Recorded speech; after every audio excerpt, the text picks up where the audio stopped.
अलस्सलाह lump यख्तु खुतवतन इल्ला रुफ़िअ लहू बिहा दरजतुन व हुत्ता अन्हु बिहा खतियतुन हत्ता यदखुलल मस्जिद फ़इज़ा दख़लल मस्जिद कान फ़िस्सलाति मा कानतिस्सलातु यत्तबिसु वल मलाइकतु युसल्लूना अला अहदिकुम मा दाम फ़ी मजलिसिल्लज़ी सल्ला फ़ीहि यक़ूलूना अल्लाहुम्मा अर्हमहु अल्लाहुम्मा इग़फ़िर लहु अल्लाहुम्मा तुब अलैहि मा लम युज़ फ़ीहि मा लम युहदिस फ़ीहि मुत्तफ़क़ुन अलैहि। दुरूद शरीफ अल्लाहुम्मा सल्लि अला मुहम्मद व अला आलि मुहम्मदिन कमा सल्लैता अला इब्राहीम व अला आलि इब्राहीम इन्नका हमीदुम मजीद। अल्लाहुम्मा बारिक अला मुहम्मद व अला आलि मुहम्मद कमा बारकता अला इब्राहीम व अला आलि इब्राहीम इन्नका हमीदुम मजीद। ये एक हदीस पाक मुताए सामू पढ़ी आ।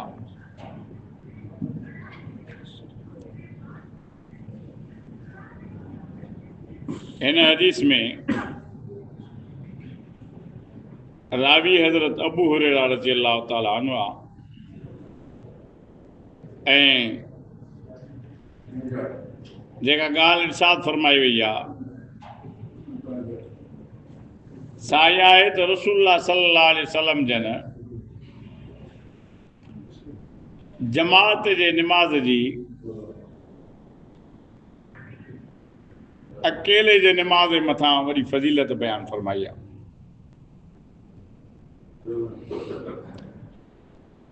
हिन हदीस में आहे त रसूलुल्लाह सल्लल्लाहु अलैहि वसल्लम जन फरमायो सलातुर रजुलि फी जमाअतिन तज़ीदु अला सलातिही फी सूकिही व बैतिही बिज़अउ इशरीन दरजा। इंसानी निमाज़ जमात सां मस्जिद जे अंदरि फरमायूं त बाज़ार ऐं घर जे निमाज़ ते 27 दर्जा अफ़ज़ल आहे। यानी घर में पढ़ंदो त हिकिड़ी निमाज़, दुकान में पढ़ंदो त हिकिड़ी निमाज़, पर जॾहिं मस्जिद में जमात सां पढ़ंदो त 27 निमाज़ जो सवाब आहे हिकु निमाज़। वज़ालिका अन्न अहदहुम इज़ा तवज़्ज़अ फ़अहसनल वुज़ूअ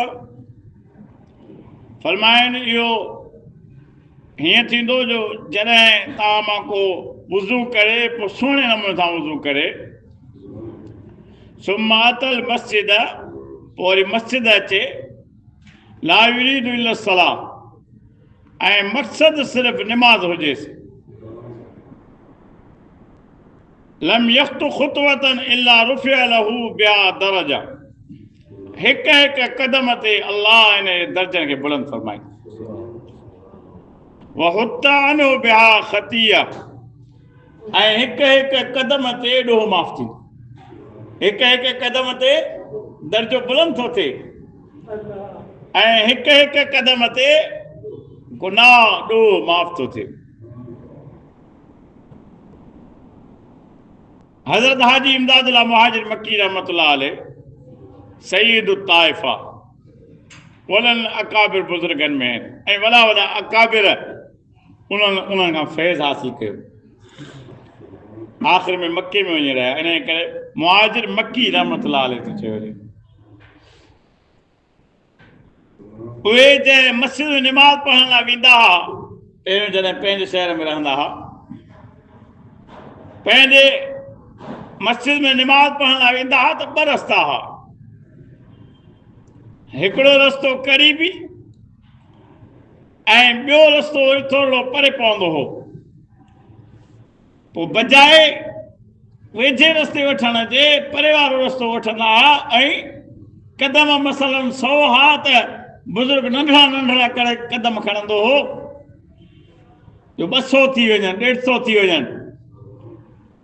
कंहिं चयो त साईं अहिड़ी तकलीफ़ छो था कयो, रस्तो ई वेझो आई वठो ऐं भला जेकॾहिं हेॾां था वञो त तकड़ा तकड़ा हलो। फरमायूं त जंहिं गनी जो मां उम्मीदवार आहियां उहो वॾो सखी आहे। हदीस में इहो नाहे बयान थियल अथव नंढनि कदमनि ते नेकी न मिलंदी, नंढा कदम खणंदो त उन्हनि ते बि नेकी जो वाइदो आहे, वॾो कदम पूरो पूरो खणे थो तॾहिं उन ते बि नेकी जो वाइदो आहे, गुनाह जो माफ़ी जो वाइदो आहे। ॾिसो बुज़ुर्ग जी नज़र छा आहे। तीन अहिड़नि अकाबिरनि जे रस्ते सां असां ताईं पहुतो आहे। हिकिड़े बुज़ुर्ग उस्ताद असांखे बयानु फरमायो त हज़रत शेखुल हदीस मौलाना ज़करिया रहमतुल्लाह अलैह पंहिंजे ज़माने में यानी आख़िरी ज़माने में रहिया वेंदा हुआ, जेको फ़ज़ाइल अमाल जंहिंजो लिखियलु आहे, फ़ज़ाइल सदक़ात फ़ज़ाइल अमाल, ऐं वॾो मुहद्दिस हो, अरबी में केतिरा किताब अथसि। त असां उन्हनि खां इजाज़त हदीस हासिल करण लाइ हाज़िर थियासीं त साईं भला असांखे पंहिंजे सनदनि सां इजाज़त ॾियो। इहा बरकत जे लाइ आलिम जेके आहिनि से पंहिंजे उस्तादनि ऐं वरी ॿिया मशाइख़ जेके हूंदा आहिनि उन्हनि खां इजाज़त वठंदा त आलिम हाज़िर थिया उन्हनि जी ख़िदमत में, साईं इजाज़त हदीस ॾियो असांखे। पोइ फरमायूं त का हदीस पढ़ो, पोइ उन्हनि जे अॻियां हिकु हदीस पढ़ी वई। पोइ फरमायो त मां तव्हांखे पंहिंजे समूरियुनि सनदुनि सां इजाज़त हदीस ॾियां थो, पर हिकिड़े शर्त सां त हदीस जी तशरीह जेका आहे सा असांजे अकाबिर जे तशरीह सां कंदो। जीअं हदीस खे अकाबिरनि सम्झो आहे, छो अल्लाह जेको उन्हनि खे सलाहियतूं अता फरमायूं, जेको उन्हनि खे मारिफत अता फरमाई, इल्म ऐं दानाई अता फरमाई, दानिश्वरी अता फरमाई, उहा तव्हां असांजी न आहे, न हिन दौर जे माण्हुनि जी आहे। त उस्ताद बयानु फरमायो त असांखे अजीब लॻो त चयां पिया इजाज़त हदीस आहे, पर फरमायो इजाज़त हदीस आहे तशरीहात अकाबिर सां, अकाबिरनि जेके तशरीहूं कयूं आहिनि उन्हनि सां। पोइ इहा ॻाल्हि फरमाइनि था त दिलि में रहंदी त इहो शर्त न हणंदा, क़ैद न हणंदा। पोइ बर्तानिया में हज़रत शेखुल हदीस मौलाना ज़करिया रहमतुल्लाह अलैह को ख़लीफ़ो रहंदो आहे। फरमाइनि था त उन्हनि वटि मां हिकु दफ़ो हाज़िर थियुसि ऐं उन्हनि खां इहा ॻाल्हि निकिती ऐं मूं उन्हनि खे चयो त हज़रत शेखुल हदीस मौलाना ज़करिया रहमतुल्लाह अलैह इजाज़त हदीस ॾिनी हुई मूंखे, पर गलो गॾु इन शर्त सां उहा हदीस जी तशरीह उहा कंदे जेका असां अकाबिरनि कई। त इहा मूंखे अजीब लॻी। फरमाइनि छो न रखनि इहो शर्त। पोइ हिकिड़ो वाक़ियो ॿुधायूं। हदीस जो किताबु आहे सुनन अबी दाऊद, अबू दाऊद शरीफ़, ऐं उन जो शरह लिखियो आहे अरबी जे अंदरि बज़लुल मजहूद जे नाले सां हज़रत शेखुल हदीस मौलाना ज़करिया रहमतुल्लाह अलैह, पर उनखे लिखाइण वारा हुआ उन्हनि जा उस्ताद हज़रत मौलाना खलील अहमद सहारनपुरी रहमतुल्लाह अलैह। त हज़रत मौलाना खलील अहमद सहारनपुरी रहमतुल्लाह अलैह जॾहिं अबू दाऊद जो शरह लिखाइनि पिया ऐं शेखुल हदीस मौलाना ज़करिया रहमतुल्लाह अलैह उनखे लिखनि पिया त हिकु हदीस जी शरह बुज़ुर्ग लिखाई त हीअ आहे। उहा शरह उन्हनि लिखी छॾी। राति जो नबी अकरम सल्लल्लाहु अलैहि वसल्लम जन हज़रत शेखुल हदीस मौलाना ज़करिया रहमतुल्लाह अलैह ख़्वाब में आया। फरमायो त ज़करिया तव्हां मुंहिंजे हिन हदीस जी तशरीह जेका लिखी आहे इहा मुंहिंजो मतिलबु ई न हो, मुंहिंजो मतिलबु त ॿियो को हो, ऐं पोइ उहो सम्झायूं। मुंहिंजे हिन चवण जो मक़सदु इहो कोन हो जेको तव्हां लिखियो आहे सम्झो आहे मुंहिंजे चवण जो मक़सदु हीअ आहे माना हदीस जे शरह में रसूलुल्लाह सल्लल्लाहु अलैहि वसल्लम जिन ख़्वाब में उन्हनि जी रहनुमाई फरमाई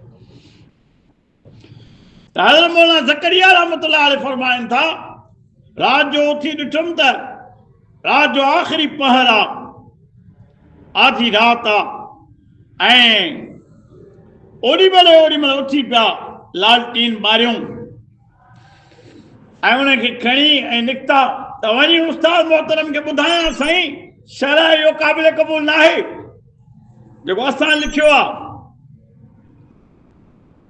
फरमाइनि था त मां लालटीन ॿारे ऐं वञा पियो उस्ताद तेसि ताईं ॾिसां त हो ॾांहुं सन्नाटे मां ॿियो माण्हू बि लालटीन ॿारे अचे थो पियो जॾहिं आमनो सामनो थियो ॾिठुमि त उस्ताद हज़रत मौलाना खलील अहमद सहारनपुरी रहमतुल्लाह अलैह उहे अची रहिया आहिनि ऐं हेॾा हज़रत शेखुल अज़ीज़ मौलाना ज़करिया रहमतुल्लाह अलैह वञी रहिया आहिनि पोइ ॿिन्ही हिक ॿिए खां पुछियो त तूं कीअं राति आधी राति जो लालटीन खणी निकितो त हज़रत शेखुल अज़ीज़ मौलाना ज़करिया रहमतुल्लाह अलैह फरमायो साईं मां त हिन कम सां पियो अचां त हज़रत ख़्वाब में आया आहिनि ऐं अचे तंबीह फरमाई अथनि त हदीस जी शरह इहा आहे जेका तव्हां सम्झी आहे हदीस जी शरह इहा ऐं हज़रत मौलाना खलील अहमद सहारनपुरी रहमतुल्लाह अलैह उन्हनि जी बि रड़ निकिती फरमाइनि त मां बि ईअं ई पियो थो उथी अचां जो नबी सल्लल्लाहु अलैहि वसल्लम जिन मूंखे उथारे मोकिलियो आहे त हदीस जी शरह इहा आहे हीअ आहे ॿिन्ही जी रहनुमाई जेका आहे सा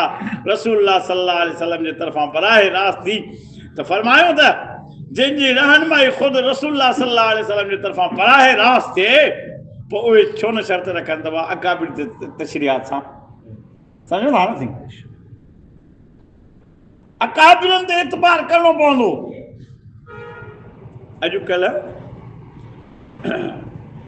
हर माण्हू आज़ादु थी वियो आहे वॾनि खे लान तान आम थी वियो आहे जीअं पीउ माउ जी बेइज़ती थी थिए न सरेआम तीअं ई पंहिंजा जेके दीनी असातिज़ा उन्हनि जा असातिज़ा उन्हनि जे नाले वठण में बि बेदबी जो पहलू ग़ालिब थी वियो आहे पोइ हुन जो नतीजो इहो आहे जो ज़िंदगी जो सुकून ख़तमु थी वियो आहे इल्म जी बरकत ख़तमु थी वई आहे दीन जो नूर जेको आहे सो सीननि मां हलियो वियो आहे सम्झो था न वॾनि जी इज़त न आहे नबी सल्लल्लाहु अलैहि वसल्लम जन क़यामत जे निशान में इहा निशानी बयानु फरमाई त वलाना आखिर हाज़िल उम्मत अव्वलहा उम्मत जा आख़िरी जेके आहिनि से अव्वलनि ते लानत कंदा माना उहो त ईअं हा सहाबा खे नथा छॾनि माण्हू हिन दौर हा ताबईन तबा ताबईन अकाबिर औलिया अल्लाह उन्हनि जे बारे में ज़बान दराज़ी था कनि गज़ जी ज़बान जेका आहे ॿाहिरि कढी ॻाल्हाइनि था कंहिं इजाज़त ॾिनी उन्हनि खे इहा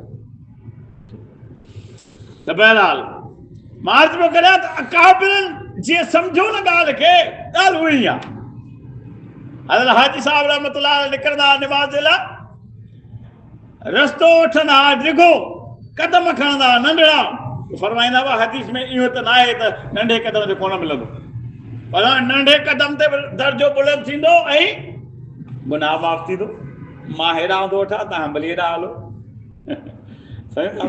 छा ॾिसो त निमाज़ इश्क हो नबी सल्लल्लाहु अलैहि वसल्लम जे फरमाननि ते यकीन हो ऐं पोइ अमल जो रस्तो जेको आहे उन्हनि जो केॾो आसान ऐं सहल हो दीन खे वॾो सहल नमूने सां उन्हनि पेश कयो हया अल सलाह हया अल फलाह खां पोइ वेहण ग़लति आहे बुज़ुर्गनि फरमायो त फजर जी निमाज़ लाइ जॾहिं अज़ान अचे ऐं अद क़ामत सलाह उहो त निमाज़ जी तकबीर में थींदो आहे पर अज़ान अचे अस्सलातु खैरुम मिनन नौम हया अल सलाह हया अल फलाह फरमाइनि कन में पइजी वञे ऐं बिस्तर ते सुतो पियो हाणे हुन सुम्हणु हराम आहे छो जो सॾु थी वियो हया अल सलाह हया अल फलाह अस्सलातु खैरुम मिनन साईं सुता पिया पोइ ज़िंदगी बि ईअं गुज़रंदी जीअं हाणे पई थी गुज़रे बेसुकूनी बेचैनी बेआरामी बेहयाई आम थी विया माहौल मुआसिर عن ابي هريره رضي الله تعالى عنه قال قال رسول الله صلى الله عليه وسلم صلاه الرجل في جماعه تزيد على صلاته في سوقه وبيته بضع وعشرين درجه وذلك ان احدهم اذا توضا فاحسن الوضوء ثم اتى المسجد لا يريد الا الصلاه لا ينازه الا الصلاه لم يخطو خطوة إلا رفع له بها درجة وحط عنه بها خطيئة حتى يدخل المسجد فإذا دخل المسجد كان في الصلاة ما كانت الصلاة يتعبسه والملائكة يصلون على أحدكم ما دام في مجلسه الذي صلى فيه يقولون اللهم ارحمه اللهم اغفر له اللهم تب عليه ما لم يؤذ فيه ما لم يحدث فيه. तो फरमायूं त कदम कदम ते ॾोह माफ़ थींदा अथसि दर्जा बुलंद थींदा.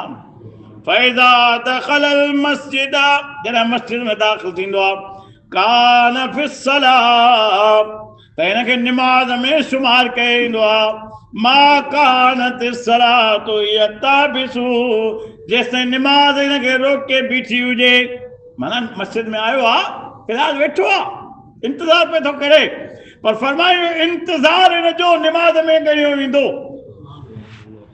छो जो कहिड़े कम जे इंतज़ार में आहे अल्लाह जे हुज़ूर में पंहिंजी पेशानी झुकाइण निमाज़ एॾो इश्क हुजे न जीअं हदीसुनि में सम्झायो आहे. आ गया जो ऐन लड़ाई में वक्त निमाज किबला रूह के जमीन बोस हुई कौम हिजाज एक ही सफ में खड़े हो गए महमूद अयाज न कोई बंदा रहा और न बंदा नवाज. निमाज इन इश्क सां हुजे न हाणे महमूद अयाज बादशाह ऐं फ़क़ीर हिकिड़े ई सफ़ में हिकिड़ी कतार में बीहंदा को बंदा नवाज़ न आहे को अमीर को ग़रीब न आहे तेरी सफ़ में खड़े हुए तो सभी एक हुए सभु हिकु थी विया छो त हाणे अहकमुल हाकिमीन जे अॻियां कंहिंजी थी कान हले कंहिंखे थो पुछे न अमीर जे अमीरीअ खे न ग़रीब जे ग़रीबीअ खे ॾिसे थो सुधरियल आहे कोन्हे सम्झो था न उन नज़र ॾिने थी आहे सुधरियल आहे न दिलि काॾे अथसि त जेसिताईं निमाज़ इंतज़ार में आहे तेसिताईं बिन निमाज़ पढ़ण जो सवाबु मिलंदुसि. वल्मलाइकतु युसल्लूना अला अहदिकुम मा दाम फी मजलिसिल लज़ी सल्ला फी ऐं फ़रिश्ता रहमत पिया मोकिलींदा आहिनि हिन ते जेसिताईं उन जे मजलिस में हुजे जेसिताईं जिथे निमाज़ पढ़ी अथई सम्झो था न यानी निमाज़ पढ़ी पोइ उन निमाज़ वारे मक़ाम ते वेहण हिन हदीस में इन जुमिले में उन जी फज़ीलत बयान थियल आहे. निमाज़ पढ़ी सलाम फेरे ऐं पोइ उते वेहे कंहिं माण्हुनि खे फ़र्ज़ु पढ़ंदा वरी तकलीफ़ सां बेचैनी सां पोइ वरी फ़र्ज़ु ख़तमु थींदो आहे टपो ॾेई उथी भॼंदा सम्झो था इहो निहायत ग़लति तरीक़ो. इन में मिसाल ईअं मज़दूरी कई पर मज़दूरी वठे कोन थो मज़दूरी कई हाणे इस्तिक़लाल जो मुज़ाहिरो थो करे त नथी खपे मूंखे अरे भाउ पिन त सही उन अहकमुल हाकिमीन जे दरबार में ऐं पिन त सही पोइ वरी अहल हदीस सारा उन्हनि चयो त वाह निमाज़ खां पोइ दुआ घुरणु त हराम आहे जाइज़ ई न आहे. वरी हदीसूं पाण पेश कंदा ॿुधाईंदा त नबी सल्लल्लाहु अलैहि वसल्लम जे निमाज़ खां पोइ हीअ दुआ घुरंदा रब्बना आतिना फिद दुनिया हसनतन व फिल आखिरति हसनतन व क़िना अज़ाबन्नार.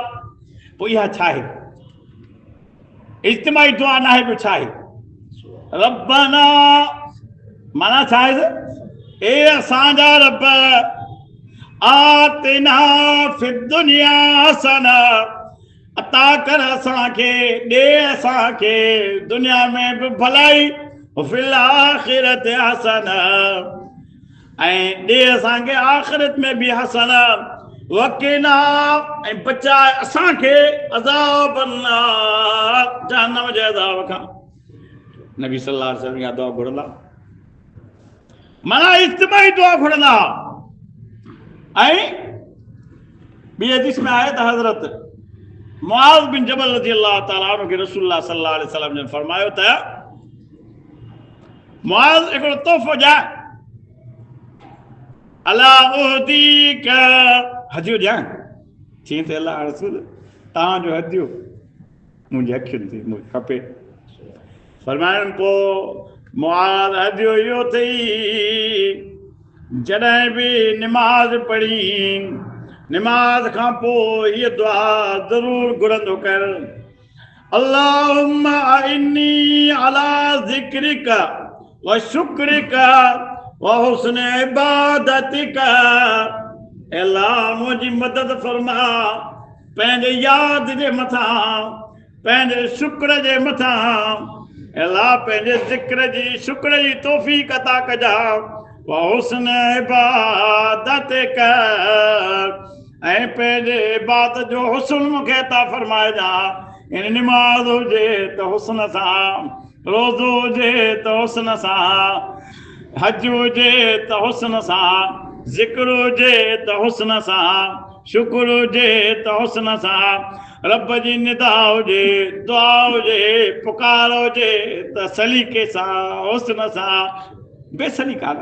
नबी सल्लल्लाहु अलैहि वसल्लम जी इहा दुआ हज़रत मुआज़ बिन जबल खे सेखारी। इहा घुरे माण्हू हज़रत मुआज़ खे मिली वञो मतिलबु आहे उम्मत खे, माना तव्हां असांखे समूरी उम्मत खे हज़रत मुआज़ जे सदके इहा दुआ मिली। इहा दुआ घुरे। ऐं हदीस में आहे जीअं सलाम फेराईंदा हुआ न तीअं हिकिड़ो दफ़ो चवंदा अल्लाहु अकबर ऐं पोइ 3 दफ़ा फरमाईंदा अस्तगफिरुल्लाह अस्तगफिरुल्लाह अस्तगफिरुल्लाह। इन 3 खे वधीक छिकींदा ईअं बि आहे हदीस में। ऐं पोइ दुआ घुरंदा ला इलाहा इल्लल्लाह वहदहु ला शरीक लहु लहुल मुल्कु व लहुल हम्दु व हुवा अला कुल्लि शैइन क़दीर। अल्लाहुम्मा ला मानिअ लिमा अतैत व ला मुतिअ लिमा मनअत व ला यनफउ ज़ल जद्द मिनकल जद्द। इहा दुआ बि लाज़मी पढ़ंदा नबी सल्लल्लाहु अलैहि वसल्लम जन हर फ़र्ज़ निमाज़ जे सलाम खां पोइ। ऐं हज़रत डॉक्टर अब्दुल हई आरफी रहमतुल्लाह अलैह उसवे रसूल अकरम सल्लल्लाहु अलैहि वसल्लम जे नाले सां हिकिड़ो किताब लिखियो आहे। सिर्फ़ु नबी सल्लल्लाहु अलैहि वसल्लम जूं सुन्नतूं उन्हनि खे बयानु फरमाए थो।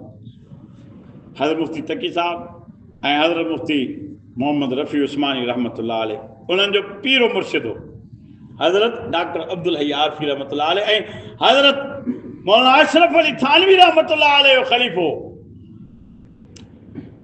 उन्हनि नक़ल फरमायो आहे हदीस किताबनि मां त नबी सल्लल्लाहु अलैहि वसल्लम जिन मथे ते हथ रखी इहे दुआ पढ़ंदा बिस्मिल्लाहिल्लज़ी ला इलाहा इल्ला हुवल रहमानुर रहीम अल्लाहुम्मा अज़हिब अनिल हम्म वल हुज़न। मथे ते हथ रखी नबी सल्लल्लाहु अलैहि वसल्लम जिन फ़र्ज़ खां पोइ इहा दुआ पढ़ंदा ऐं इहो हुज़ूर सल्लल्लाहु अलैहि वसल्लम जे मसनून अमाल में हुननि ॾियणो आहे नक़ल फरमायो बाहवाला। त इहे सभु दुआऊं काॾे ॾिनियूं। माना हिन हदीस जे हिन जुमिले में इहो सम्झायो वियो त बाबा निमाज़ पढ़ी थोरो सुकून कयो, बेचैनी सां भॼो न। वल मलाइकतु युसल्लूना अला अहदिकुम मा दाम फी मजलिसिही अल्लज़ी सल्ला फी। पोइ जेसिताईं त वेठो आहे न त रसूलुल्लाह सल्लल्लाहु अलैहि वसल्लम ने फरमायो त अल्लाह जा फरिश्ता बि दुआ पिया कंदा अथसि। कहिड़ी? यक़ूलून चवंदा अल्लाहुम्मा रहमहु अल्लाह रहम करिस, तुंहिंजी निमाज़ पढ़ी थी रहम करिस। अल्लाहुम्मा ग़फिर लहू अल्लाह माफ़ करिस। अल्लाहुम्मा तुब अलैहि अल्लाह तूं मैं क़बूल करिस। मा लम युज़िफी जेसिताईं हिते कंहिंखे ईज़ा न ॾिए। मा लम युज़िफी ऐं जेसिताईं हिते कंहिंसां कलाम न करे, माना सलाम फेराए वरी फज़ीलत सां वेहे,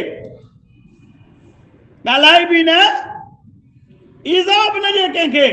दार घड़ा उथंदो भॼंदो त ईज़ा थींदो। पोयां निमाज़ी हिते मां ॾिसंदो आहियां त असां वारी मस्जिद में त इहो घणो आहे कमु। निमाज़ पढ़जी न पोयां पिया को क़ाइदे में आहे, को रुकुअ में आहे, को सजदे में आहे, को रकात में आहे। ॼण त माना त हिननि खे हिते को ज़ंजीर हणी बीठो, सलाम फेरियो, ज़ंजीर निकितो आहे, मां भाॼो बाबा कमाइण खां वधीक खसारो। हदीस में आए नबी सल्लल्लाहु अलैहि वसल्लम ने फरमायो जो नमाज़ी अॻियां थो गुज़रे न, फरमायो त जेकॾहिं हुनखे इन जे अज़ाब जी सज़ा जी इन गुनाह जी ख़बर पइजी वञे त 40 ताईं ते बीठो हुजे। पोइ साहब बि चए थो त हाणे मूंखे यादि न आहे त 40 साल फरमायो, 40 महीना फरमायो या 40 ॾींहं फरमायो, पर 40 जो अदद ज़रूर इरशाद फरमायो त 40 ताईं ते बीठो हूंदो। माना 40 साल कई मुहद्दिसन मतिलब इहो नकल फरमायो, माना 40 ताईं ते बीठो हूंदो। एॾो वॾो अदाब आहे, कमाई हिकिड़े ॾींहं जो बि कोन ऐं विञाए 40 सालनि जो। पोयां को मिनिस्टर इन इंतज़ार में अल्लाहुम्मा अग़फिरु, अल्लाहुम्मा अरहमु, अल्लाहुम्मा अग़फिर लहु, अल्लाहुम्मा तुब अलैहि मा लम युज़िफ़ फी मा लम युहदिस फी, मुत्तफ़क़ुन अलैहि। अल्लाह से असांखे सम्झ नसीब फरमाए।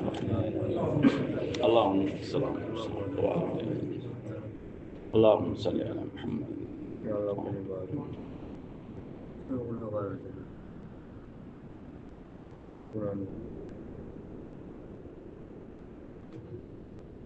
ला इलाहा